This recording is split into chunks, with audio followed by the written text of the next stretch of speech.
Nakikita niyo yan mga par, yung sinangag itlog tinapa tapos may kamatis pa nga. Baon ko yan kahapon, hindi ngayon. Longganisa kasi yung baon ko ngayon eh. Gusto ko lang pakita sa inyo na par, kahit ano talaga binabaon ko, hindi ako nahihiya. Papasok na ako sa trabaho niyan, adiin na live yung atake eh, no? Flashlight lang ako, makita nyo ako. Dito ako dumaan sa may, yung sa may mga bahay na up and down. Kasi mas mababa yung kalsada dito sa kabila. Yan, dyan kasi ano, mataas yung daan. Dito sa may mga up and down, medyo mababa lang. Maglalakad nga lang pala ako hanggang kanto, bali 30 minutes lakad. Yes, 30 minutes talaga pre. Sagaan nyo na lang ba't madilim. Kasi di ba dati pag uwi ko lalabas ako para mag 10,000 steps. Bali ang ginagawa ko kasi 30 minutes lakad sa morning, 30 minutes pa uwi. Sa totoo lang kulang pa siya sa 10,000 steps kasi 1 hour 30 minutes dapat.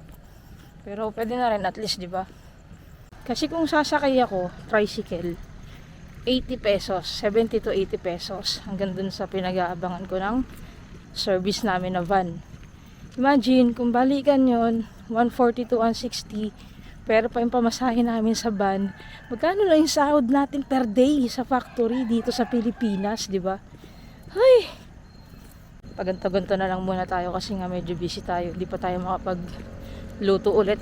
Tsaka na tayo magluluto kapag hindi masyadong busy. Pagbanda dito na masyado na maraming sasakyan, ingay na. Highway na, highway. Siyempre sa gilid tayo ng kalsada. Mamaya maging kwento pa tayo eh. May bakery dito. Tingnan natin kung open siya. Ayun, bukas. Ayun, binibili ko. Dito nga po. Dalawa. Masarap to pre. May ham siya. Tapos yung ham niya hindi lang yung kapiranggot. Buong yan meron. Wait lang.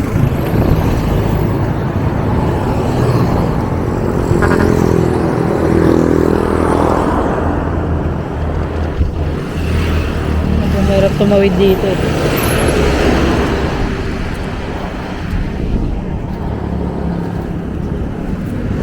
Okay lang ba yung gantong ano sa inyo, mga video?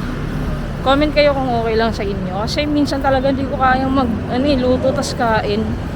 Namamatay na yung channel natin dahil pasulpot-sulpot lang tayo para tayong kabuti. Magiging active tapos mas marami yung time na hindi active. So yun, kaya naman na sa inyo. Comment kayo kung okay yung ganito. May food park pala dito. Pero syempre sarado yan umaga eh. Piging food court. Punta tayo minsan dyan, ayayin natin si mama. Wait na tayo ng van. Ay, 10 piso nga pala isa to.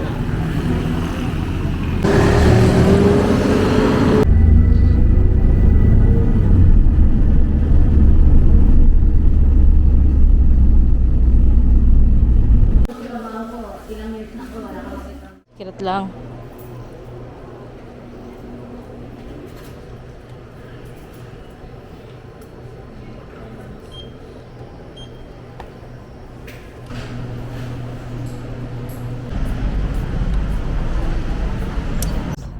Guys, dito kami sa Alaseda. Annual kasi kami. Annual PE. Kailangan ako ng mag-medical. Sayang yung 3 oras OT. Putang ina. Oo nga, sayang yung OT natin. 3 oras yon. Ay, kasama ko si Kuya Michael. Yes, wala akong medical.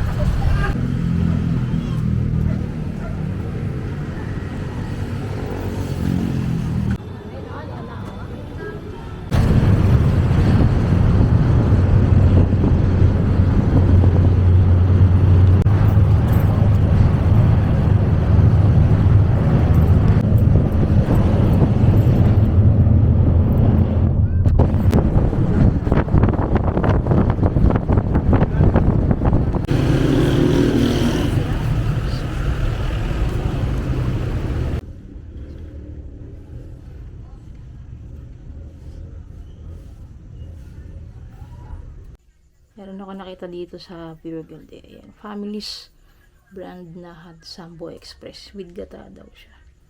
Ayan. Subukan natin. Puro, sa kakapuro dilata mo. Nag-try na rin ako iba-ibang flavor.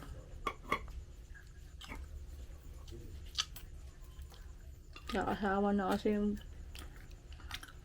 pag ganito ka ano oras ka na nakakawin, wala na rin mabilan eh. Ayun siya oh. Kita ba? May gata naman. Hindi ko lang sure kung fried sardines with gata.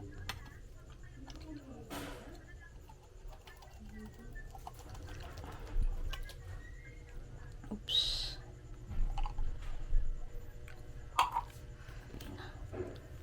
Subukan natin. Maanghang siya. Bigyan ko sana si mami. Masarap.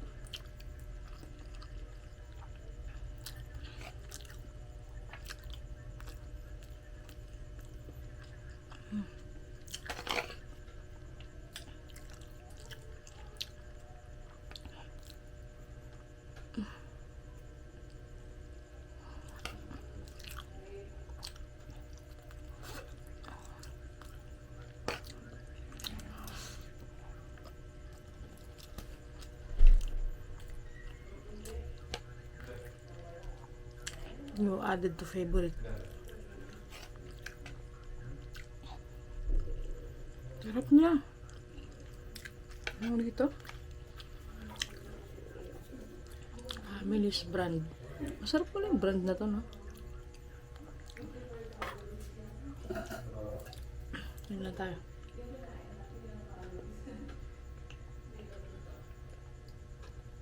Sarap niya.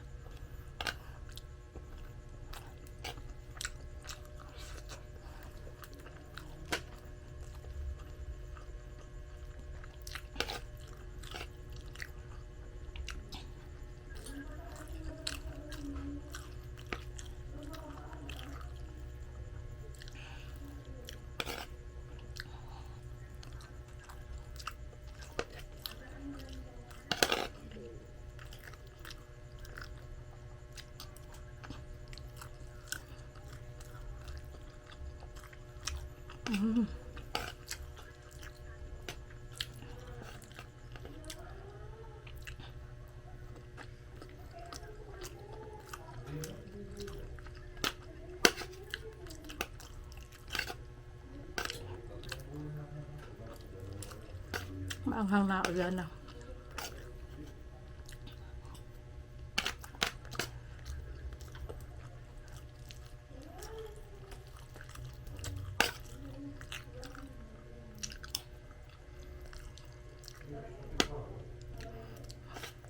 May luya pa.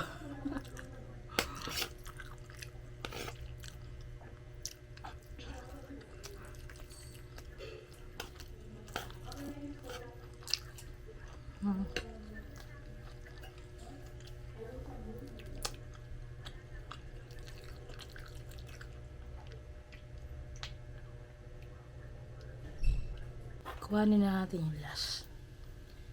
Kasi si mama, hindi naman niya makakain to at maanghang. Guys, tingnan niyo, cute. Ano to, sitaw? Sili. Hindi ko alam kung ano to, sitaw o sili ba to? Natin. Sili. Sili siya. Maliit na siling labuyo. Ay, siling... Hindi ko alam kung siling labuyo to or panigang na maliit.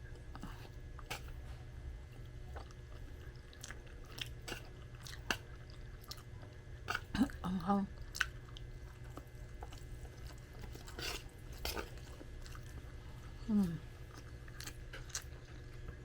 Kompleto, may luya, may sili pa. Natana.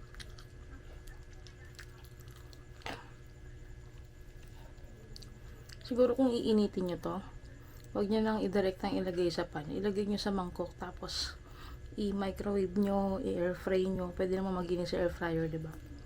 Tapos, o kaya isapaw sa kanin. Yung sa bago maluto ng tuluyan yung kanin. Sarap.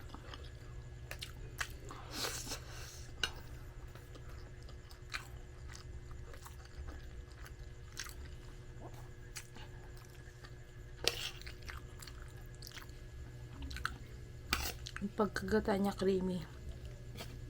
Malalaki din yung sardinas. Ayun. Malalaki din. Nakita niyo naman yung laman, di ba?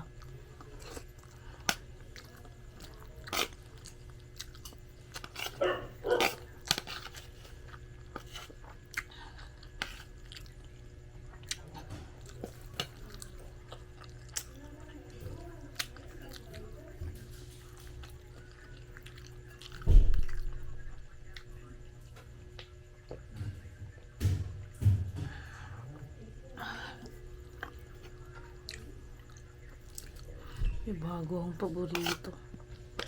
Pag wala akong maisip baon, ito na nabahan ko sa trabaho.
Sarap.